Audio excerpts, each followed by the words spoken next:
সন্ধ্যা রাতের আকাশে পাকা চাঁদ উঠেছে। সারা আকাশ জুড়ে নক্ষত্রের মেলা বসেছে। বিদ্যুৎ নেই, বিদ্যুৎ চলে গেছে, তাই শিশুরা বাইরে খেলছে।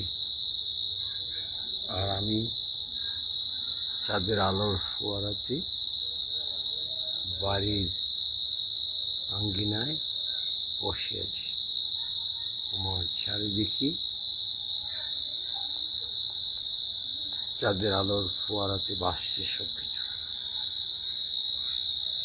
চারিদিকে ঝিঝি পোকার ডাক।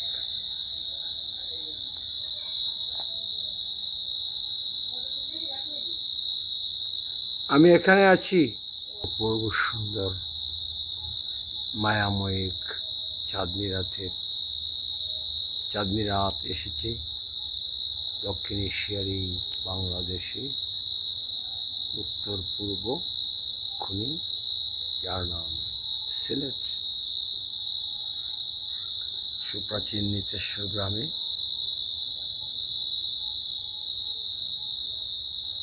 নেমেছে রাত।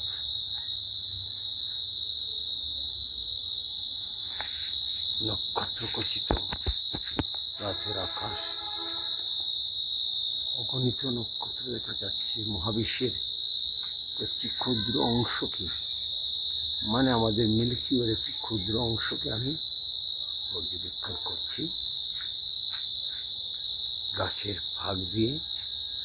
আর এই যে পাকা চাঁদ, আর ওইদিকে নক্ষত্রখচিত আকাশ।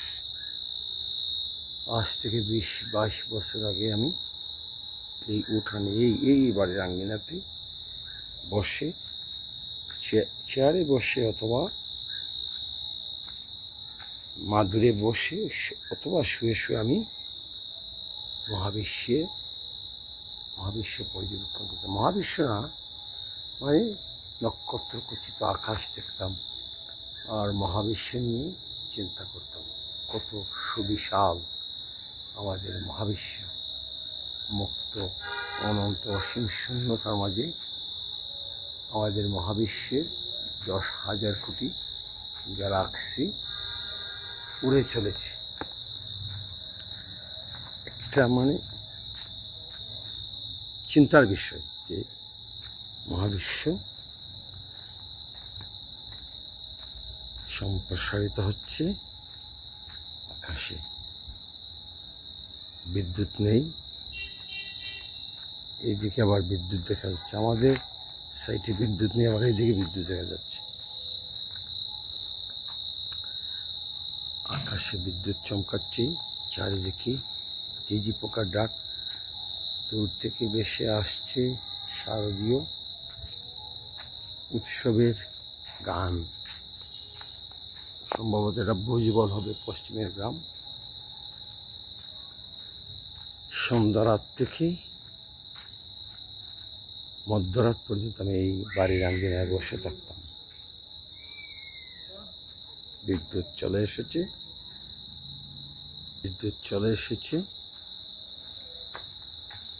বাবা ঘরে দেখি কি করেন।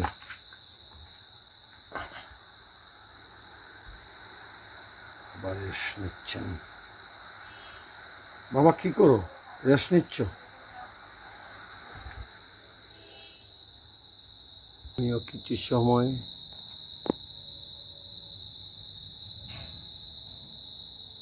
স্নিগ্ধ চাঁদনি রাতকে, নক্ষত্রখচিত আকাশকে দেখতে দেখতে একটু করে আমিও বাবার সঙ্গে গিয়ে আড্ডায় বসবো। কিছু সময় বাবার সঙ্গে বসে গল্প করবো, পুরানো দিনের গল্প। এখানে শুয়ে থাকতাম স্নিগ্ধ আধারের ভিতর। রাত 8টার দিকে মা ডাক দিতেন রাতের খাবার খেতে। আমি নর্মালি 8টার ভিতরে রাতের খাবার শেষ করে ফেলতাম।